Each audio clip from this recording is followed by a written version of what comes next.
ജപമാല യുദ്ധം നടത്തി ഇസ്രായേൽ യുദ്ധം അവസാനിപ്പിച്ചു. ഇനി വ്ളാദിമിർ പുടിന് വെളിവ് വരുവാനുള്ള ജപമാല.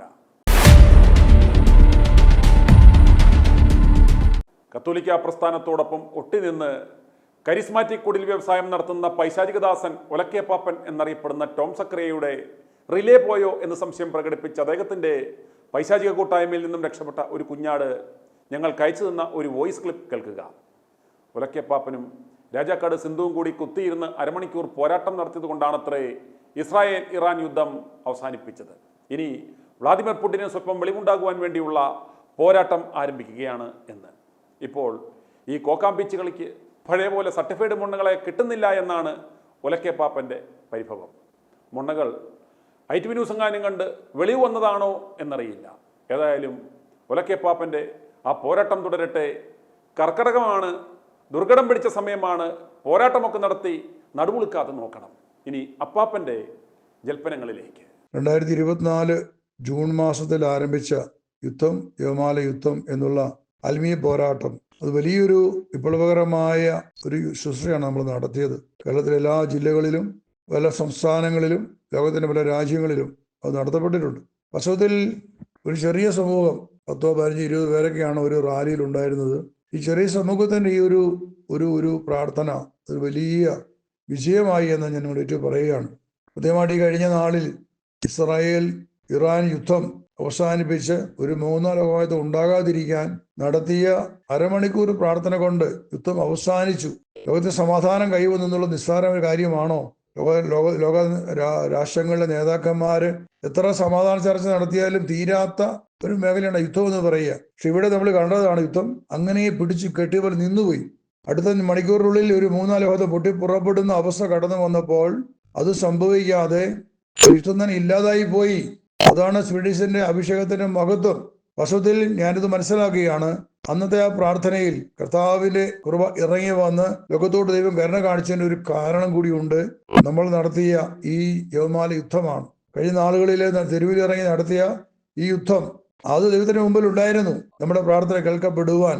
അതല്ല എങ്കിൽ ഇത് വെറുതെ പെട്ടെന്നൊരു അവസാനം ഉണ്ടാകുമായിരുന്നില്ല. അപ്പോൾ ദൈവത്തിന് മുമ്പിൽ കാഴ്ചവെക്കാൻ നമുക്കൊരു ബലിയായിരുന്നു അത്. ഞങ്ങൾ ഇത്രയും ജപമാല റാലികൾ നടത്തിയിട്ടുണ്ട്.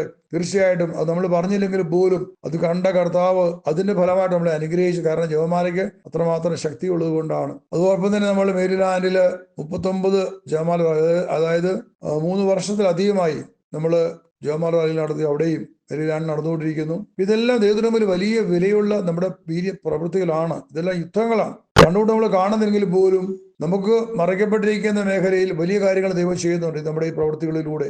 കാരണം നമ്മൾ അഭിഷേകമുള്ളവരാണ്. നമ്മൾ ദൈവത്തിന്റെ വചനത്തിൽ വിശ്വസിക്കുന്നവരും യേശുവിനെ നമ്മൾ കർത്താവ് ദൈവവുമായിട്ട് അംഗീകരിച്ചവരുമാണ്. യേശു നമ്മുടെ പാറയും കോട്ടയും നമുക്കറിയാം. യേശു ക്രിസ്തുവിന്റെ നാമത്തിൽ നമ്മൾ ചെയ്യുകയാണ് സ്വീഡിഷ് അഭിഷേകത്തിലൂടെ.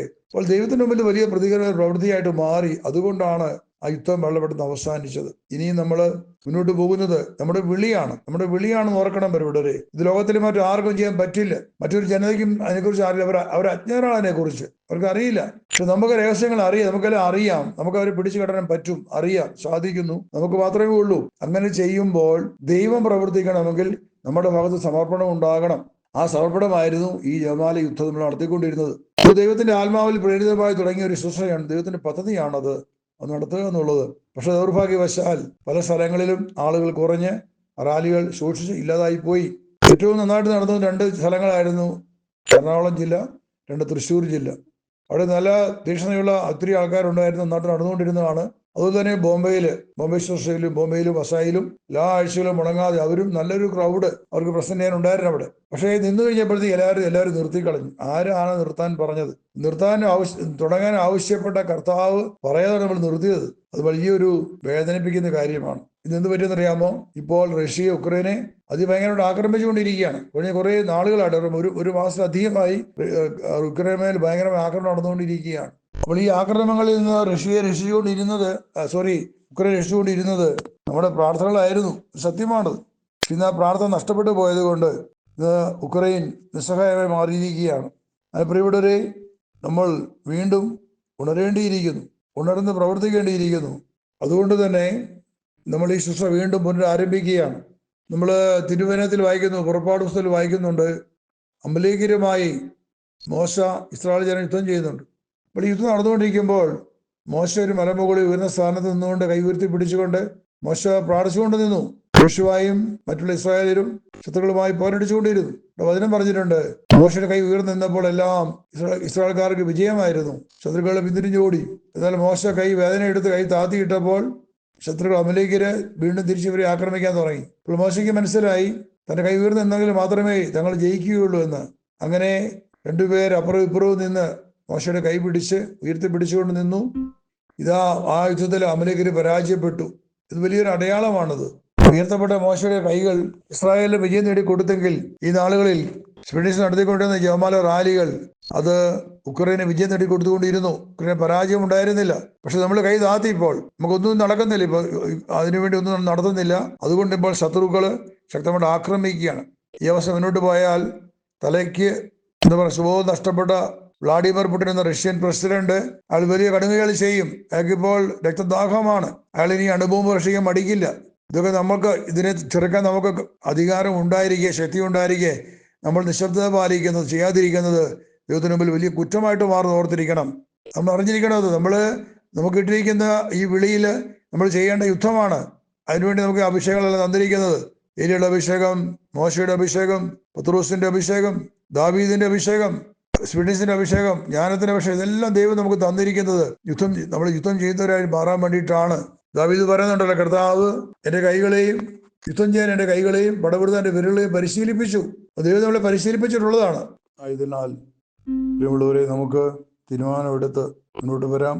നമുക്ക് വീണ്ടും ഈ ജപമാല യുദ്ധം ആരംഭിക്കാം. കോർഡിനേറ്റർമാരെ അതിനാവശ്യമുള്ള എല്ലാ കാര്യം ചെയ്യണം. ആരും ഉദാസീനരായി മാറിപ്പോകരുത്. കോർഡിനേറ്റർമാർക്ക് ബുദ്ധിമുട്ടുണ്ടെങ്കിൽ നിങ്ങൾ നേരിട്ട് എന്നോട് അറിയിക്കണം. എനിക്കതിനകത്ത് നിൽക്കാൻ പറ്റില്ല, ചെയ്യാൻ പറ്റില്ല. തീർച്ചയായിട്ടും നിങ്ങളോട് അങ്ങനെ ഉണ്ടെങ്കിൽ പറയാം. പക്ഷെ ഇവിടെ സ്വീഡിഷിൽ നിൽക്കുന്ന മുൻനിരയിൽ നിൽക്കുന്നവര്, കർത്താവിന് വേണ്ടി നിൽക്കുന്നവരെ നിങ്ങൾ ഇറങ്ങിയേ പറ്റൂ. അതൊരു നിയമമായിട്ട് എടുക്കുക. ദൈവങ്ങളെ നയിക്കുക. അത് കർത്താവിന്റെ പദ്ധതിയാണ്, ജയിപ്പിച്ചു കൊടുത്തേ പറ്റൂ. നമ്മുടെ ഒത്തിരിയേറെ അസുഖങ്ങൾ നമുക്ക് ഉണ്ടെന്ന് അറിയാം. പക്ഷേ നമുക്ക് ഈ ദിവസങ്ങൾ ഇതെല്ലാം ക്രമപ്പെടുത്തി തരും. നിങ്ങൾക്ക് ഒരു അനുഗ്രഹമായിരിക്കും. ശുശ്രൂഷ ഞാൻ ഏറ്റു പറയുന്നു. പരിശുദ്ധാത്മാവ് ഇറങ്ങി വരും. അവിടെ നിങ്ങൾ ഇറങ്ങി വരും എന്ന് ഏറ്റു പറയുന്നു. ശക്തിയോടെ നിങ്ങളെ നയിക്കും. അത് സ്വീഡിഷ് മിനിസ്ട്രിക്ക് വലിയ മുതൽക്കൂട്ടായിട്ട് മാറും. നമ്മുടെ ശുശ്രൂഷകൾ ഇനി വരാൻ പോകുന്ന ആളുകളിൽ ഈ ശുശ്രൂഷകൾ ലോകത്തിന്റെ നാനാ ഇടങ്ങളിൽ വിഷയത്തെ കൊണ്ട് എത്തിക്കും. അനേക യുദ്ധങ്ങളെ പിടിച്ചു കെട്ടും. അത് സമാധാനം ഉണ്ടാക്കാൻ നമ്മളെ കൊണ്ട് സാധിക്കും. യുദ്ധങ്ങളെ മാത്രമല്ല, നമ്മുടെ നാട്ടിൽ നടക്കുന്ന കൊലപാതകങ്ങള്, വംശഗതികള്, അതുപോലെ കുടുംബ കലഹങ്ങള്, ഇവിടെയൊക്കെ അനേക ആത്മാക്കളെ ബന്ധിക്കാൻ ഇതൊരു വഴിയാണ്. അതുകൊണ്ട് ലോകസമാധാനത്തിന് രക്ഷയ്ക്ക് വേണ്ടിയിട്ട് നിങ്ങൾ വിളിക്കപ്പെട്ടിരിക്കുന്ന അറിവിലും ബോധ്യത്തിലും കുറച്ച് കാൽവെപ്പിലൂടെ മുന്നോട്ട് വരിക. മോശയുടെ കൈയുയർത്തി പിടിച്ച അഹറോനും ഹൂറും അവര് മലമുകളിൽ ഈശ്വര മോശ ഉയർത്തിപ്പിടിച്ചു. നിങ്ങൾ അഭിഷേകത്തെ ഉയർത്തിപ്പിടിക്കണം. യുദ്ധം ജയിക്കട്ടെ, നമ്മുടെ യുദ്ധം ജയിക്കട്ടെ. ഇത് റഷ്യ കുറേ യുദ്ധത്തിനെതിരെയുള്ള നമ്മുടെ സമരമാണ്, ആത്മീയ പോരാട്ടമാണിത്. അതുകൊണ്ട് ഇത് ആരും പിന്മാറി പോകരുത്. എല്ലാവരെയും കൂട്ടിച്ചേർക്കുക. എല്ലാ സ്വീഡിഷ് മക്കളോടും പറയുക. അനുഗ്രഹിച്ചാൽ നന്ദി പറഞ്ഞുകൊണ്ട് പിതാവിന്റെ പുത്രന്റെയും പരിശുദ്ധാത്മാവിന്റെ നാമത്തിൽ amen. Hallelujah. i2i News, an eye for truth. i2i News subscribe ചെയ്തിട്ടില്ലാത്തവർ ഇപ്പോൾ തന്നെ സബ്സ്ക്രൈബ് ചെയ്യുക. നോട്ടിഫിക്കേഷൻ ലഭിക്കുവാൻ ബെൽ ബട്ടണും അമർത്തുക.